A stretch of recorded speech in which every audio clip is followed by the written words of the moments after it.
just the time for me to the three sets of speakers and introduce my very good colleague Andres Perez, who is the director of the Business School at University of Law. Andres will moderate the Q&A. So please ask all the questions you feel like, and our guests will be very pleased to answer.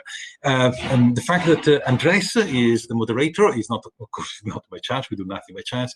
Is because in our business school we do care a lot for entrepreneurship, for new ventures, and for novel ways of making sure that we help people to maximize their chances of being successful.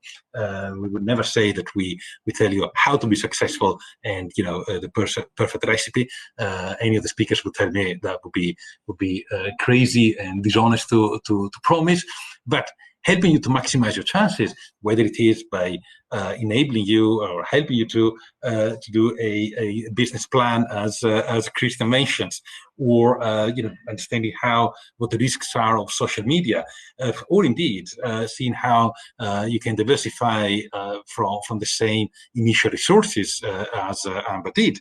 This is something that we reflect a lot in the business school. But enough for me. Andres, over to you to moderate the Q&A. Thank you, Marco, and welcome speakers. Thank you for your generosity in sharing all your stories today. I'm sure that they are inspiring people, and I'm sure that the emotions, in particular the reasons, is contagious. So I'm completely sure that the audience is really enjoying this event today. So we have received already a few questions from the audience, but anyway, from the people that are attending now, if you want to share also some other questions, feel free to submit them through the panel for discussion. Simply pop it in the stage chat box with a Q&A at the beginning, so that the team can easily identify them, and that way we'll be able to discuss if we have time at the end. By now, we're going to focus on the questions that we already received from the audience, and I'm moving to question one now, which is from Harry. What was it that helped you to convert from an idea to a reality? Does any one of you want to share your thoughts first? Yeah, I'll go first. So I built up my business for like a year and a half before I went full time. So in that time, I was sort of working on building my social media presence, obviously building my website. I started going to local networking events so I could meet other local business owners, communicating with them online as well. So that was a really huge help in making it a reality, because I wasn't kind of starting from ground zero. And I was also lucky in the way that my work were really accommodating, and they allowed me to sort of work less days. Obviously, I didn't get paid for the days I wasn't working, but having those sort of extra days during the week just gave me the time to do sort of market research, think about who my ideal client was, so that when I did go full time, I actually had a few clients behind me already. Don't know if that kind of answers it. Yeah, definitely. Thank you. Okay. So, anything from Christian, Harry, Tayla?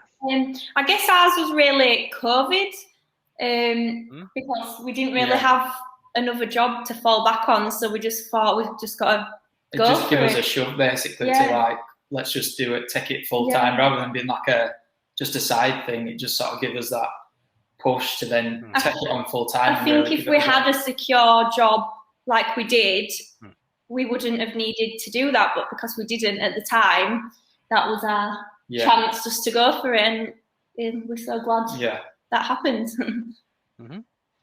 I guess I would say for me, to have an idea of something and to put it into practice, because I do art, that is what I do day to day. I have an idea of the artwork that I'm going to create and how I'm actually going to make that come true. So I'm a end strategy person. So I have to make sure I've got all the materials, making sure I've got everything. And it's the same way in terms of having an idea for the business and then thinking to myself, how am I going to make it happen? What are the things that I need? So I made a list, figured out a strategy, and then kind of sat down and worked through that one by one, starting with what's really a priority and what do I need for the basis of the business. And I would say I knew how to be creative, but I had to learn the day-to-day part of running a business. So I read books and looked at resources online and things like that. And I worked out that strategy to figure out how I'm going to make it work, because I think we all have ideas, but it's only until we push ourselves and actually do it, does it actually make sense? So the reality of it had to come in. Mm-hmm. Thank you, everyone. Moving to question 2, it's a question we received from Colleen that follows somehow nicely with Kat Harris. Is what were the first steps you took in creating your business? And probably most importantly, how did you know where to start? Well, we'll start this. And so, like we mentioned when we were talking, just setting up the Instagram, because it's no risk. It's like when a while ago before social media was about, you might have had to just straight away dive in at the deep end and open a shop or do something like that, or just sort of put all your money into it.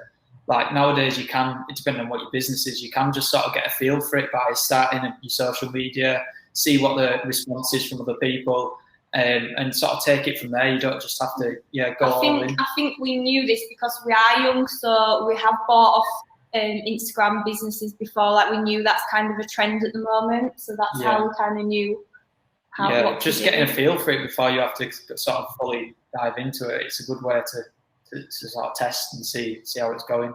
Yeah. Mm-hmm. Thank you. So yeah, it's sorry. This is yeah, it's kind of similar for me. So I started off by literally the same, creating an Instagram account and starting to follow other people that were doing a similar thing to me.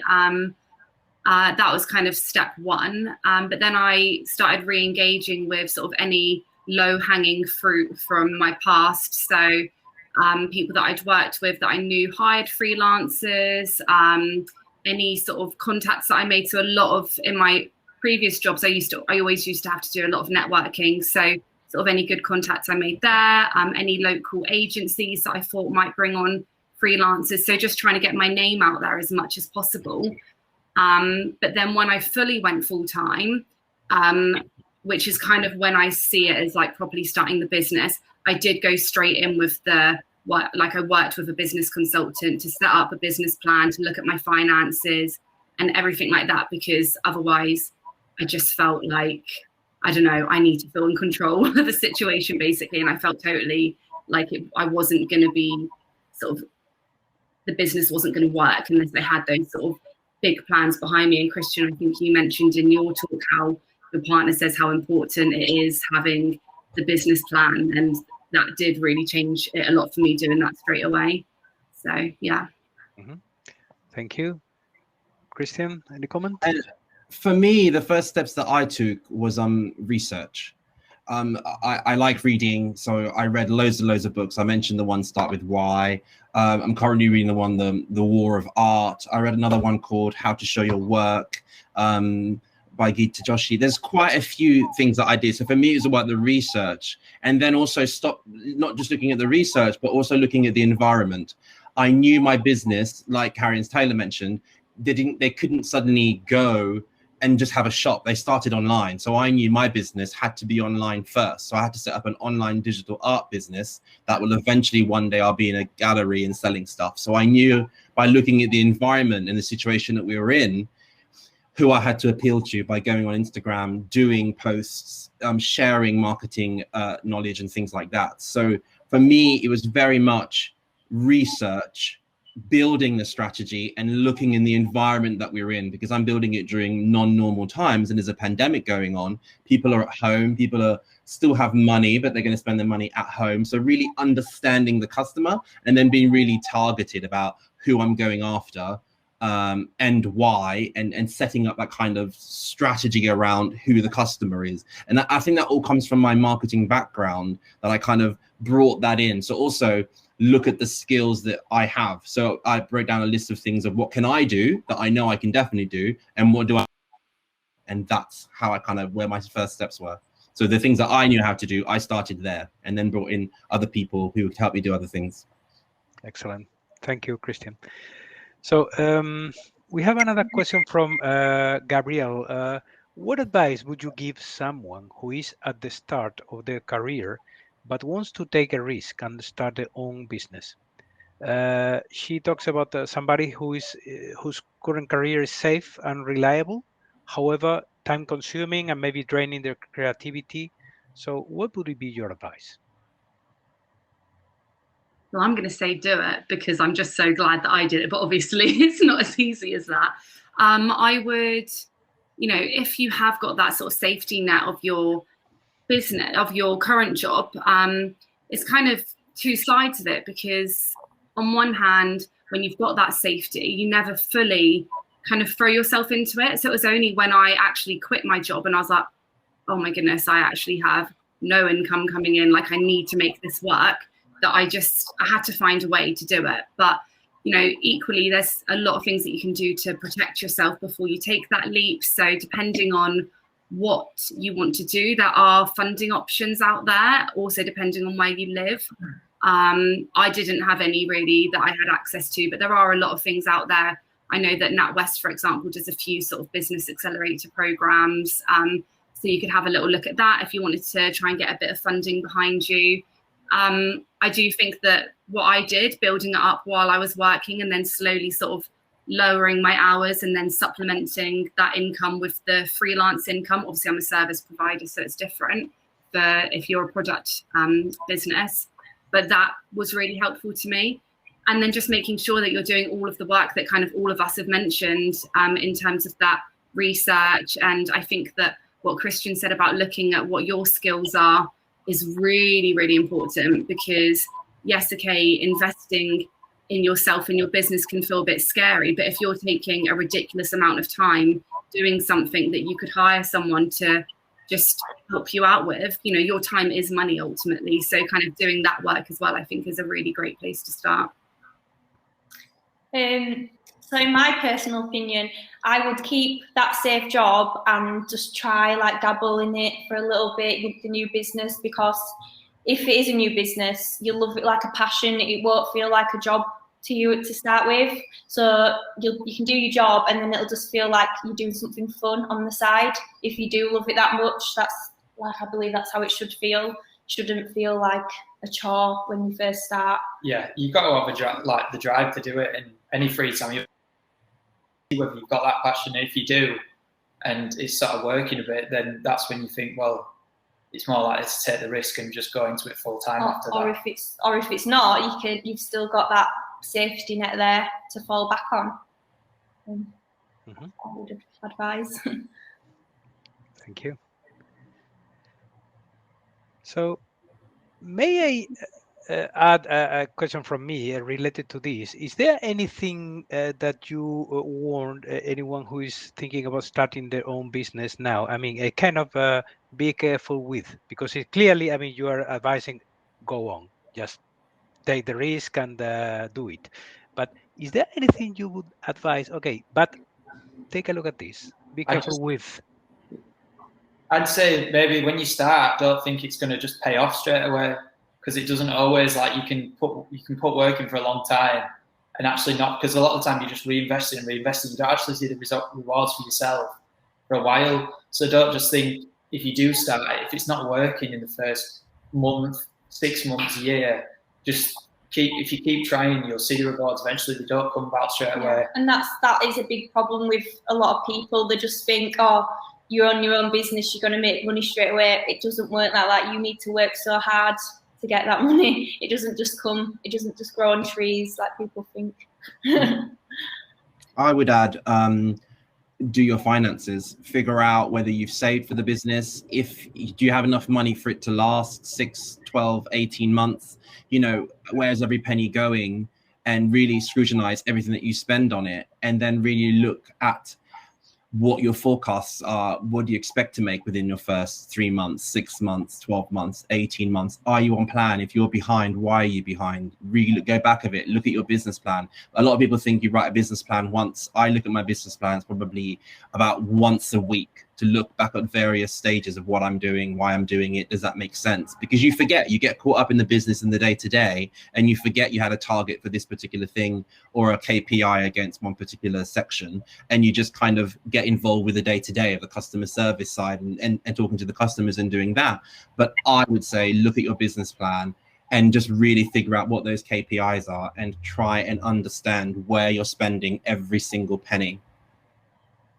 Yeah, I would add 2 things. So protect yourself, and this might not be relevant for everyone, but for me, when I first started, I didn't have any contracts because I just trusted that everyone was a good person, and ended up with clients not paying me. I put all of my eggs in sort of one basket with one client, giving them a lot of work, which then meant when they didn't pay me, I had absolutely nothing. So just making sure that like your T's and C's and your contracts are watertight. And I would also say, if you can, diversify your income. So don't just rely on one income stream. If your business is in a position where you can have different income streams, then really think about that. Because if one of them doesn't go the way you think it's going to, then you've got other ones coming in as well. And that's something that you can just constantly build on as your business grows. But obviously that won't work for everyone. But if you can do it, then that was very, very helpful for me. I would also add, protect yourself. Amber mentioned protecting yourself in terms of the contracts. I've just been through copywriting, trademarking, and understanding all the legal ramifications around that. And that's so important. And what I did first, I armed myself by reading a book on intellectual property and how that actually works. Then I spoke to an IP lawyer. Then I got to put all my trademarks through. So I'm protected from my work point of view against copyright, trademarks, and now I'm a fully registered brand. So the other side of protecting yourself is making sure somebody can't wake up one day and steal your business and be on the other side of the world and you don't know what's happening. So Thank you very much for your very practical advice. A question on the marketing side. Lucinda asked, what would you recommend for identifying a unique selling point, a USP, in a somewhat saturated market?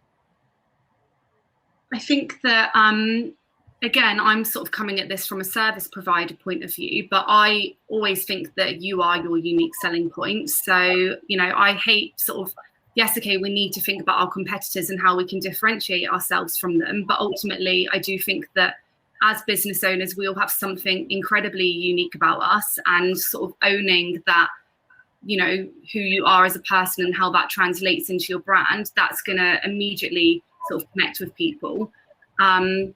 But otherwise, it's kind of going back to, like, Christian, you've mentioned that you love reading and you do a lot of sort of research and that side of things. There's so many amazing books out there. There's a really great one by Seth Godin called This Is Marketing. I mean, anything by Seth Godin is just gold. But that's a really, really good one to help you think about how you position yourself.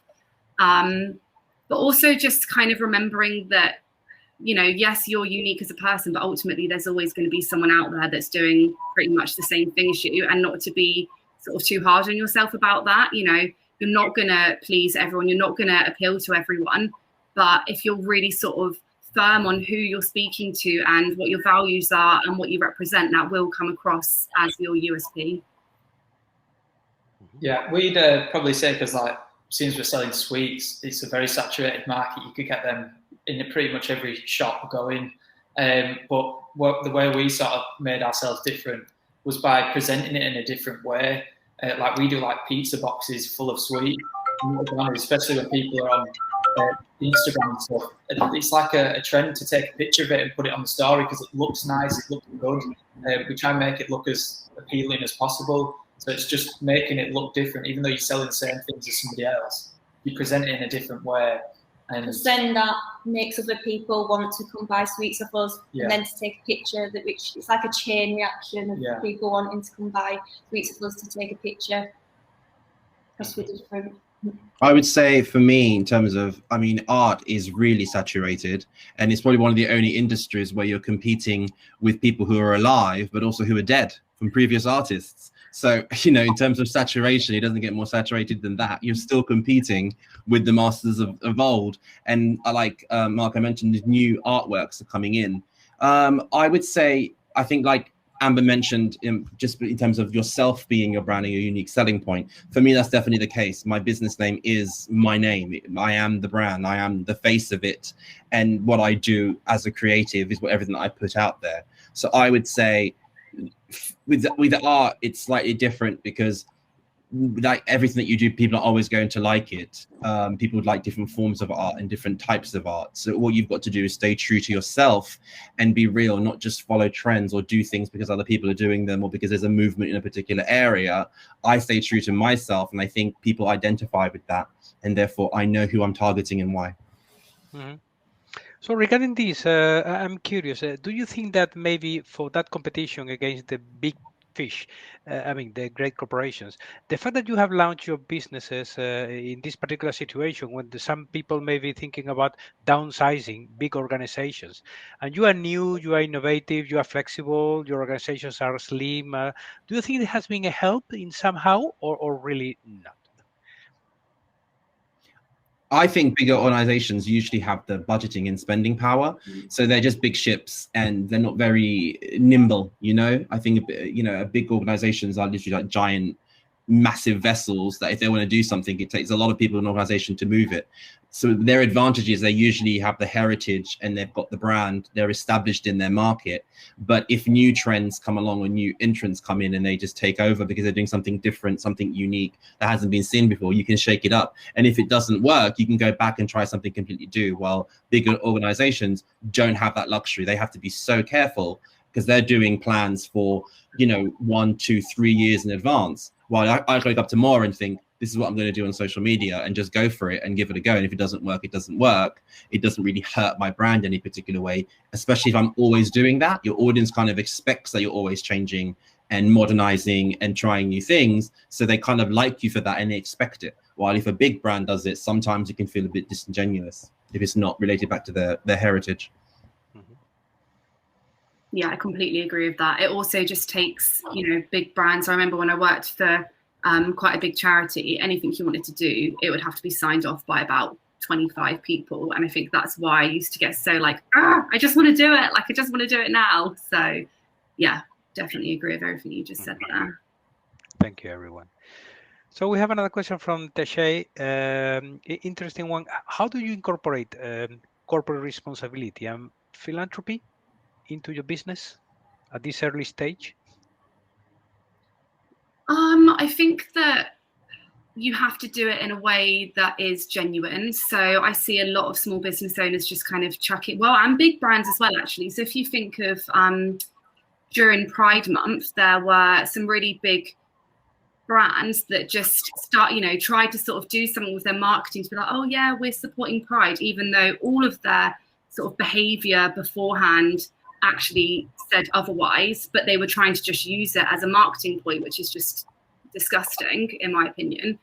And it came across as really just people didn't like it, so it really worked against them. So although yes, okay, they're a big brand, so that's going to be seen by more people, it's going to start a bigger sort of conversation of people sort of saying how bad it is on social media. But I think even as a small business owner, it's quite obvious if you're just saying, oh, I'm going to plant a tree for every person that buys something from me, if that's not actually embedded into any of your other values. So I guess it's considering sort of what is important to you in terms of CSR. So like for me, I'm still working on this, but one of the things I do is I host journaling workshops, and I give all of the proceeds to a children's literacy charity.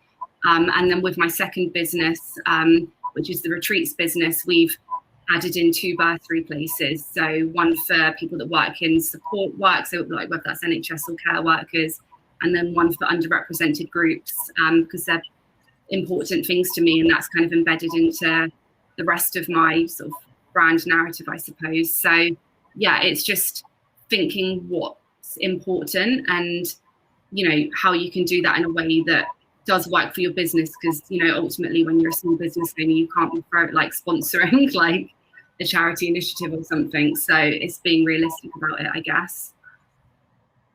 For me, my first series I ever released was because it was at the beginning of the pandemic. I did a Matter of the Heart series, and I created a special print called the NHS Heart, which I gave all the money that I received, all the profits from that actual series went to NHS charities.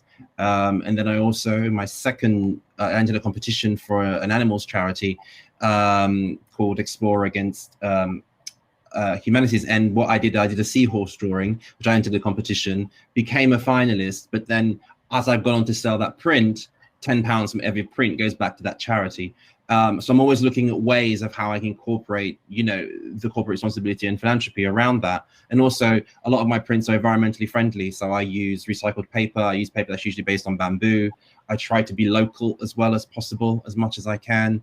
And just try to support other creatives. So I have interns from previous university students who I hire to get experience, because I know how difficult it can be to get to do those things, and I pay them, you know, as much as I would pay a professional. So I try to find ways to incorporate people to come into my business so they understand how they can go on and maybe create their own business. And whenever somebody reaches out to me on Instagram and they ask about what paper I use, what ink, where's my printers, how much money I make, you know, all those things. I believe in helping a lot of people, because just because I help somebody out doesn't mean they're going to take over my business and things are going to change. So I always try to help other people for them to understand how they can start their own thing. So I do those things in terms of outreach. Yeah, and what we've thought as well, like you said about try to help local things, like a lot of people approach us about helping like local sports teams, like kids that have missed out on so much in the past year. Obviously, everything's been shut down, school, any sports at that age is important. So we do quite a lot of donating for like raffles to help them raise money for, you know, kit and everything like that, which we think is quite important, because we've had so much support of our local community. We try and, you know, give anything back that we can. And I think for stuff like that, our sweets are quite relevant. Yeah, we do have a lot of customers as well that come and ask us to our face, like, doing a charity event, will you give out some sweets, which a box of sweets is nothing to us, which they can raffle for God knows how much. So it's like we're helping, we're giving back to the community what they've helped us out with. And about the candle. Yeah, we do. We've run into as well. There's a charity called Candlelighters. Everything they do is around the colour pink, and it was helping children with cancer. Yeah, and we thought we'd do we have like a pink sweet box that we have in our shop and on our website. So every time someone buys one, we just donate some of that to their charity. Mm-hmm. Thank you. So I don't know if it qualifies as philanthropy, but as I said, we are very grateful that you are here today, because that's definitely a giving back to the community of entrepreneurs, and because you know that entrepreneurs are created by direct contact with other entrepreneurs. So thank you for being here, and I'm sure that should count, definitely. You are giving away your time for this cause.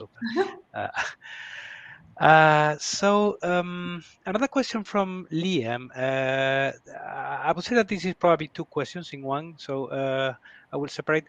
Knowing what you know now, is there anything you would have done differently when you first started? I don't think so. I think that even the things that, you know, went wrong, so for example, not having those sort of watertight contracts and perhaps not trusting my gut instinct with certain pieces of work that I knew perhaps I wasn't the right person for. I've learned from all of those things, and I think that I needed to have those things happen to sort of tweak the way I run my business, so that, you know, to be in the position I am now. And I'm sure that's going to keep happening. You know, every week something happens, I'm like, okay, right, need to do that differently next time. So yeah, I think that for me, I mean, I'm very much someone that thinks that even bad, you know, everything happens for a reason, in terms of you learn something from everything that happens. So yeah, for me, I don't think I would change anything. Mm-hmm. Same, I honestly don't think I would change a thing. We just learn as you go along. Literally, we're still learning, and things happen, bad things happen, but you just got to learn from it and keep your head up and move on. That's just what running a business is like. For me, I think I probably would have spoken to other people maybe other artists who have run an online store, an online gallery of some kind. I probably would have reached out, probably more research on that in terms of figuring out how they actually do it day to day and some of the pitfalls. But like Harry and Taylor mentioned, the learning is you just continue to learn, you just continue to grow, and you continue to just learn new things about business and how business works and what works for your business and for personality and people that you are. For me, I've learned a lot about myself actually, rather than just my business. My business is something that I've done, but I've learned so much more about who I am as a person. Mm-hmm. Excellent. So going to the second part of the question from Liam, has the pandemic made you think differently about your business? Yes.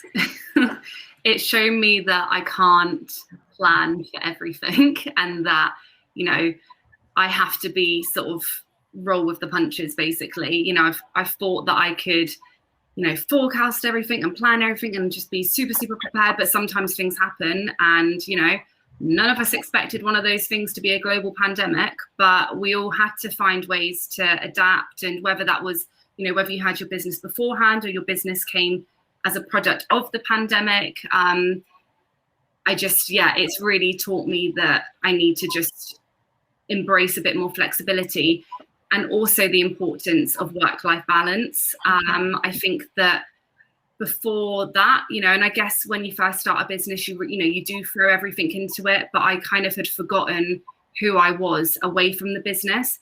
And actually, you know, Christian, you just put it perfectly that, you know, you have learned so much about yourself since starting the business, and the business is something that you've done and created. And that's very much been the case for me. You know, during the pandemic, I reignited my love of fiction writing and I started writing the book, and I sort of went down to four days a week rather than 5 days a week so that I could write on the 5th day. And I'm not sure that those things necessarily would have happened, certainly not as quickly as they did if it hadn't been for the pandemic.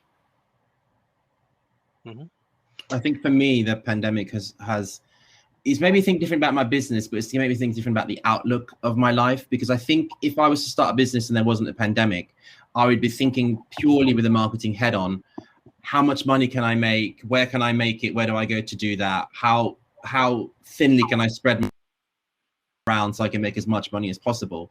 And I think what the pandemic has taught me is actually how much money do I need to live on to be a success? How much money do I need month in, month out? And what are some of the things that are really important to me that I need?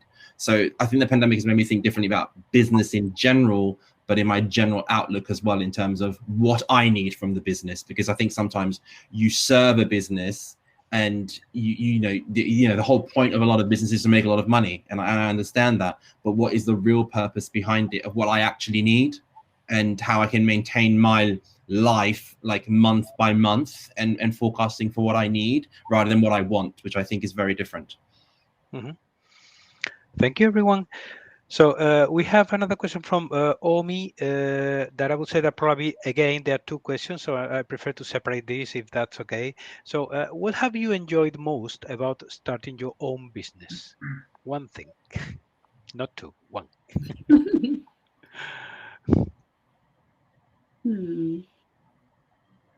Maybe the flexibility that it's given my life. You know, I'm not always good at making the most of it, but the fact that, you know, if it's a nice sunny day, I can go to the beach and then work that evening instead. Or, you know, if I want to go and pick my nephew up from play school, I can do that. And I know I'll catch up with the work when I can.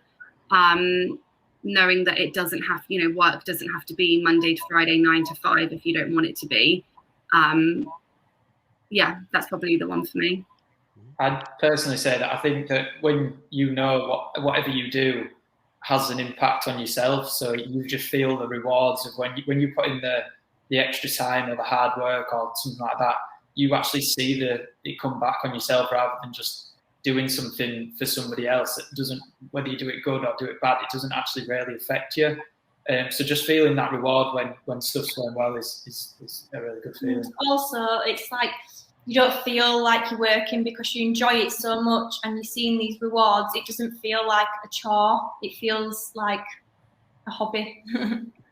I would say for me, earning my own money, and I think working for yourself, everything that you do, every penny that you earn is you've earned it for yourself. There's nobody else to share it with. You know, I run my own business by myself. So I think not, the idea of earning your own money from the age of 16 till 37, 38, I was serving a shareholder who I've probably never met, a faceless shareholder somewhere who's, earning money off the back end of what I'm doing. So earning my own money is the best thing I've ever felt in terms of running a business. Mm-hmm. Excellent. Thank you. So the second part of Omi's question, again, choose one. This is the rule of the game today. What has been your biggest achievement so far? If you had to choose one.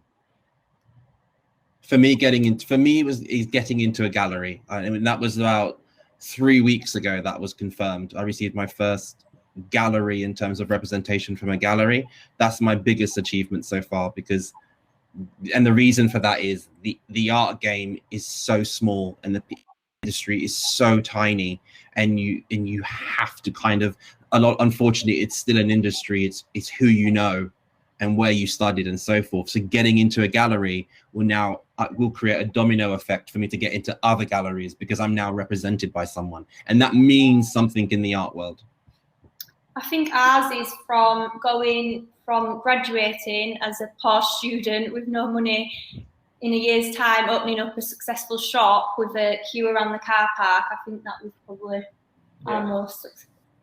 Yeah, just in a short space of time, going from being a student to then just having our own business, it feels, it's a good achievement. Yeah. I think for me, it's probably growing my team. That felt like a really special moment. Mm-hmm. Excellent. Thank you, everyone. And we have a final question from Emily.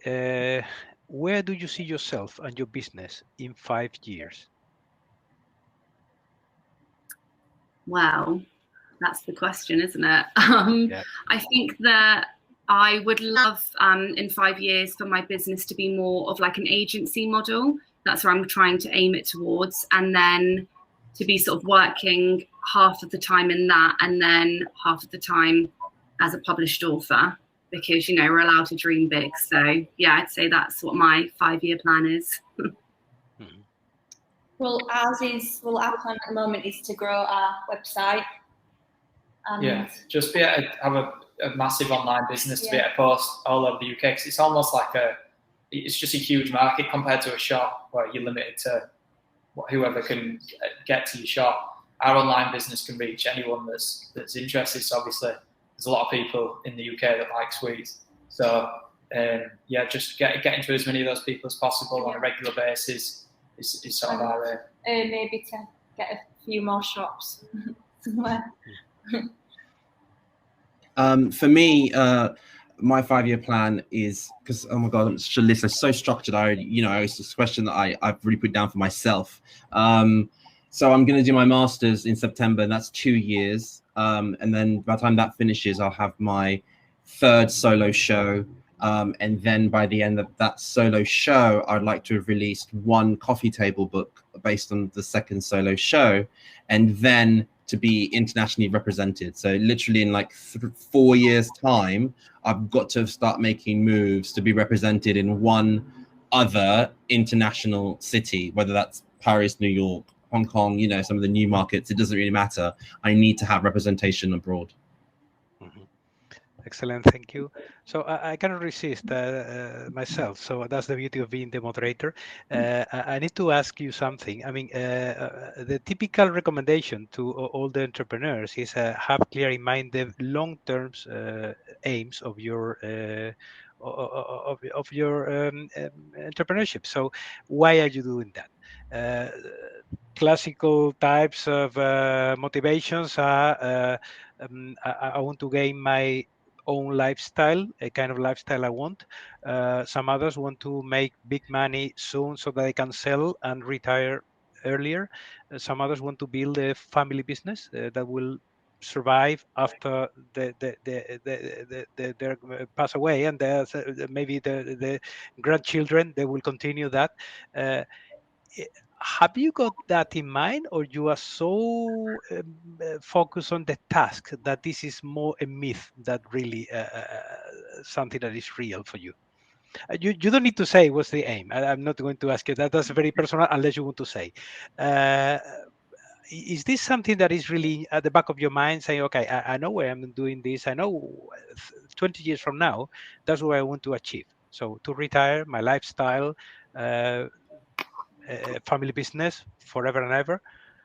Yeah, it underpins everything I do, to be honest. It's very much about lifestyle for me. I want to, like, you know, success for me. Yes, okay, it's great to earn money and that's fantastic. But for me, I want to be eventually working less, like I mentioned, so I can be writing more. I want to be in a position that when, you know, if I start a family, that I'm in a position where my work can sort of work around that. And yeah, it's very much about that lifestyle piece for me. And everything that's in sort of my business planning is working towards that.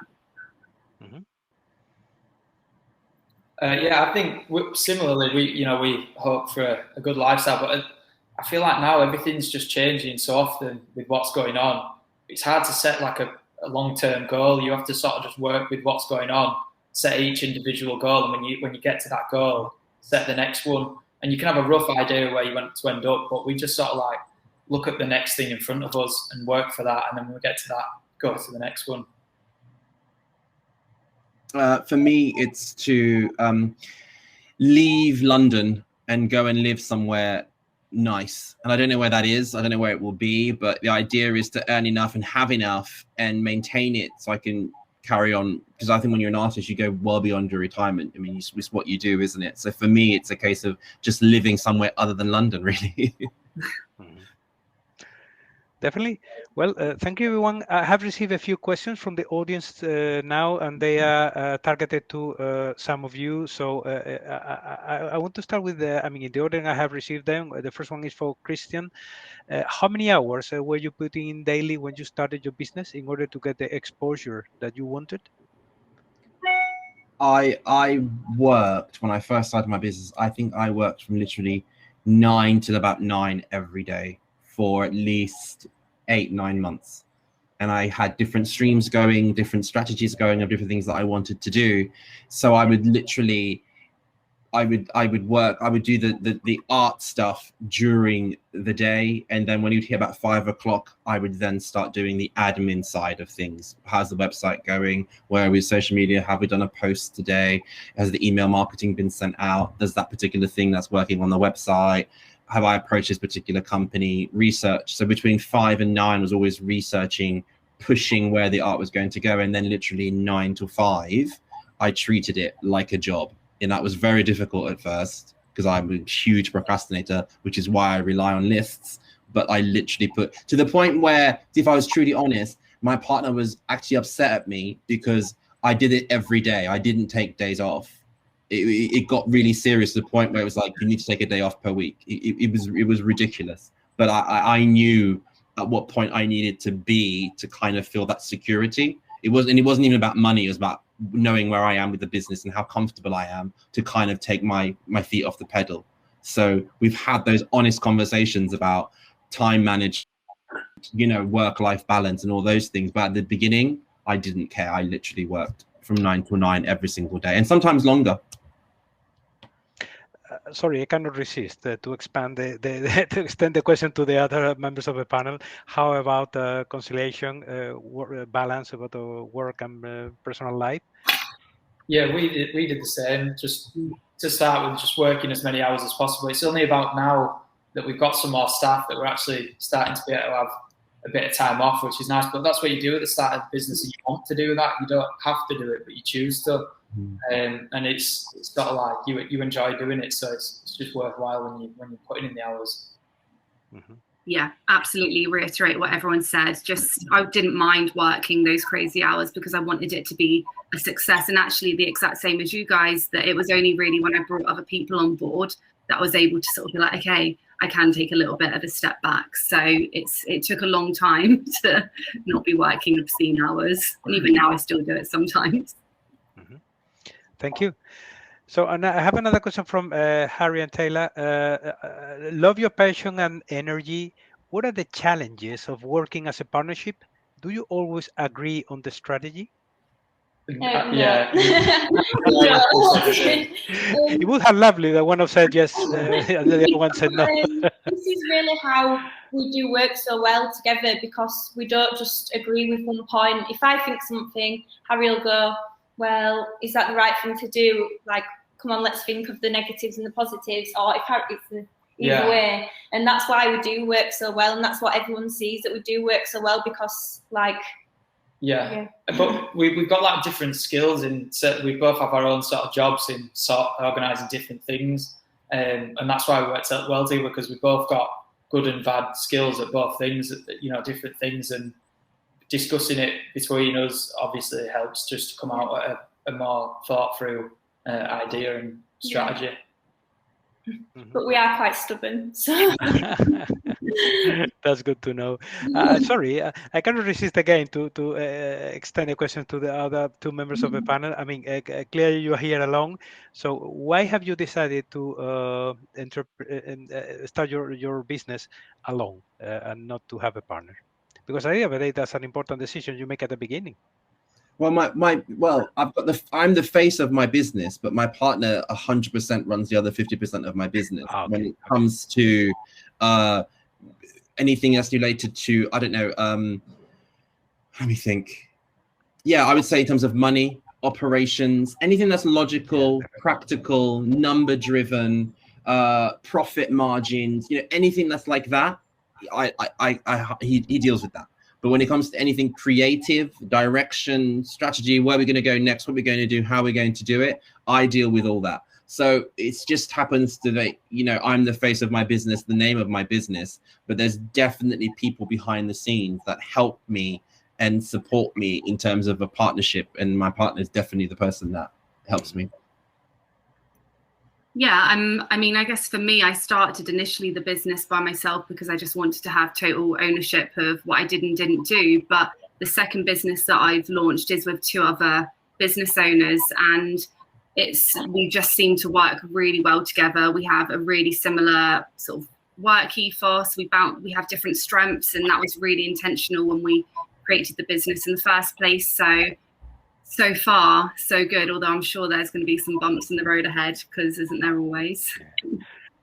I have a final question for you, Amber. You said you invested a lot into yourself. Are there any courses you did in particular that you would recommend, or communities you joined, books you read? Yeah, so I mean, I kind of had the marketing side of things covered because that was my background. So other than kind of topping up my knowledge with, like I mentioned, people like Seth Godin, that side was kind of covered. So really the investment came down to two things. So that actual building a business and maintaining it and growing it. So that's why I straight away started working with a business consultant who I've worked with since pretty much day one to now. And her name is Steph, and her business is called Innovate and Thrive.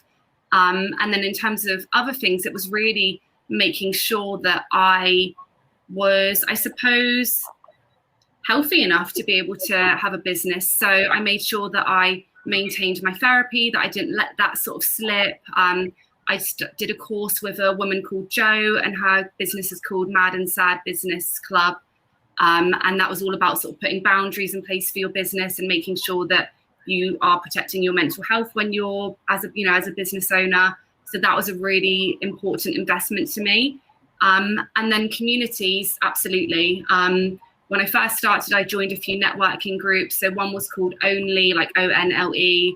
Another one was Albright, Found and Flourish. I'm still a member of Found and Flourish, and they do a lot of workshops for free when you're a member. So really great ones. One's about sort of diversity and inclusive marketing, things to do with, pricing, your business, everything basically. And that's been, I've got a lot of, education, but also work through that. So, yeah. Thank you, Amber. Thank you all panelists. That brings our event to a close due that we're over the time right now. So this evening we have heard about the ups, downs, challenges business owners face, but most importantly about your resilience, your determination, your commitment, and how can that lead to a successful and thriving business. Even in the middle of a pandemic. So, Marco, you want to add a final word to Not say at all. goodbye? Just thanking everyone, thanking Andres, of course, and very, very importantly, our guests. Thank you, everyone. So, from the University of Law Business School and today's speakers, thank you for joining us and our Rise of the Indies event, and good night. Thank you. Bye, everyone. Bye. Bye, everyone.